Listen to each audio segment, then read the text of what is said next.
Imagine this.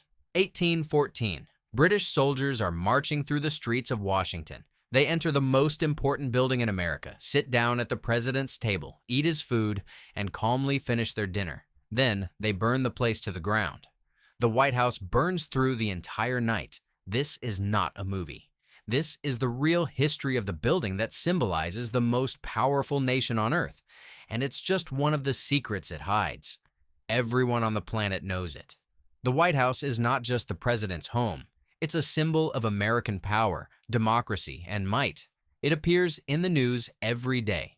Films are made about it, books are written, conspiracy theories are built around it, but how many people actually know that the first president of America, George Washington, never lived there? That the building was constructed by enslaved people?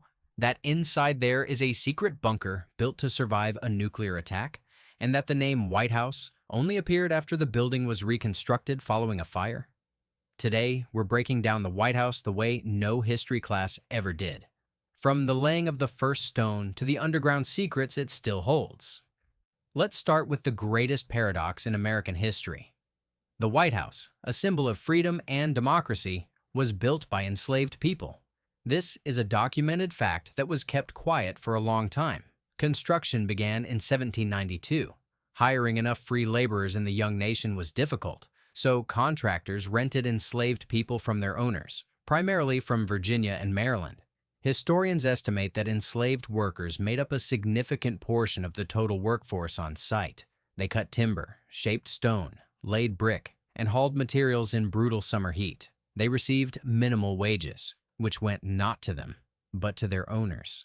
They had no choice, no rights, and no recognition. For decades, their contribution was erased from official history.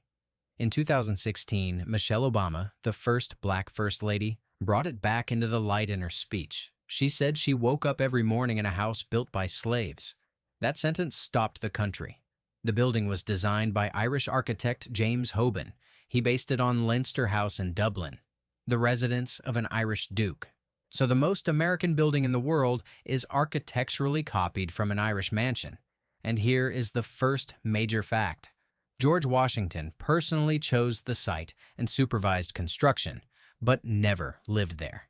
He died in 1799 and construction was only completed in 1800. The first president to actually move in was John Adams, the second president of the United States. Now, the moment from the opening.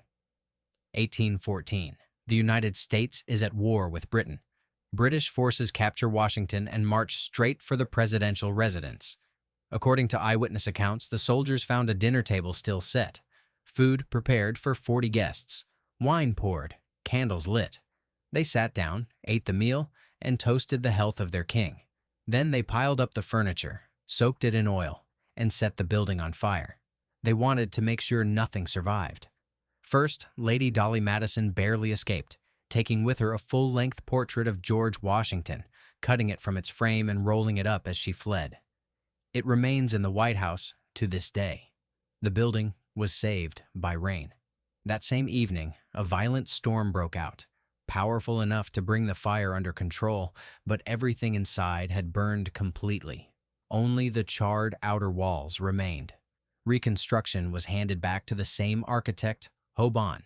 To conceal the fire damage, the blackened and scorched walls, they were painted with white lime paint. The building looked so brilliantly white that people began calling it the White House. The name became official only in 1901, when President Theodore Roosevelt began using it in official documents. Before that, the building was called the President's Palace, or the Executive Mansion. Now, let's talk about scale. Most people picture the White House as a beautiful little building with columns. In reality, it's an enormous complex. 132 rooms, 35 bathrooms, 6 floors, including underground levels. 412 doors, 147 windows, 28 fireplaces. Its own movie theater, bowling alley, tennis court, swimming pool, and flower shop. The kitchen operates around the clock and can serve dinner to more than 1,000 guests at a single event. The White House receives roughly 65,000 pieces of mail every week. The grounds cover 18 acres and are maintained by a team of gardeners year-round. A permanent staff of around 100 people keeps everything running. Chefs, cleaners, gardeners, florists, butlers. And the security apparatus surrounding the building, cameras, sensors, armed agents, anti-aircraft systems on the roof, is one of the most sophisticated in the world. But the most interesting part is what's underground. Beneath the White House lies the PEOC, the Presidential Emergency Operations Center. This is a bunker built during the Cold War to protect the president from a nuclear strike. It can operate autonomously for weeks, with its own power supply, air filtration, and communication systems completely independent from the outside world. Vice President Dick Cheney was evacuated there on September 11, 2001, when it became clear the United States was under attack. The full details of what's down there remain classified to this day. One more fact. The White House is the only private residence of a head of state in the world that offers free public tours. Around 30,000 visitors pass through it every year. Getting in isn't easy, though. You need to apply through a congressman several months in advance. And now, what almost nobody talks about. The White House was constantly expanded and rebuilt, but the most radical reconstruction happened in 1950 under President Truman. The building was literally collapsing from the inside. Engineers discovered that the original wooden beams had rotted through after 150 years. Floors were visibly sagging. A leg of Margaret Truman's piano broke through the ceiling of the room below. One engineer reportedly said the building was standing purely out of habit. The solution was radical.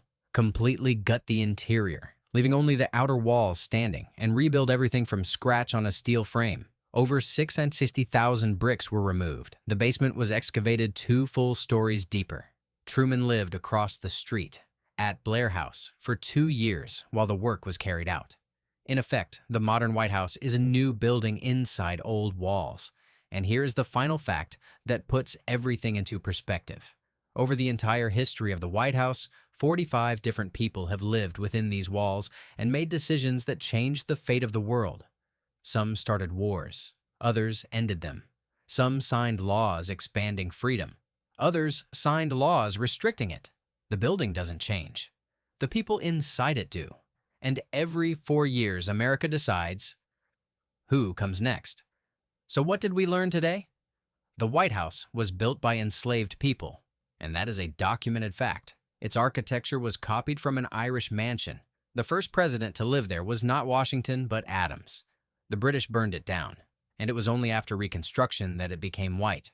Inside hides a nuclear bunker, and what we see today is effectively a new building inside old walls, rebuilt in the 1950s. The White House is not just a house. It is 230 years of American history compressed into a single building, with its secrets, its paradoxes, and its contradictions.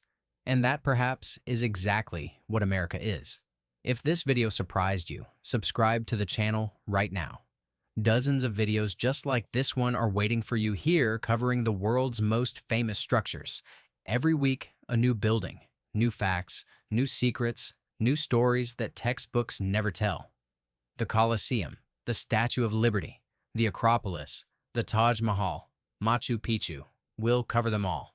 Hit subscribe, turn on the notification bell, and see you in the next video.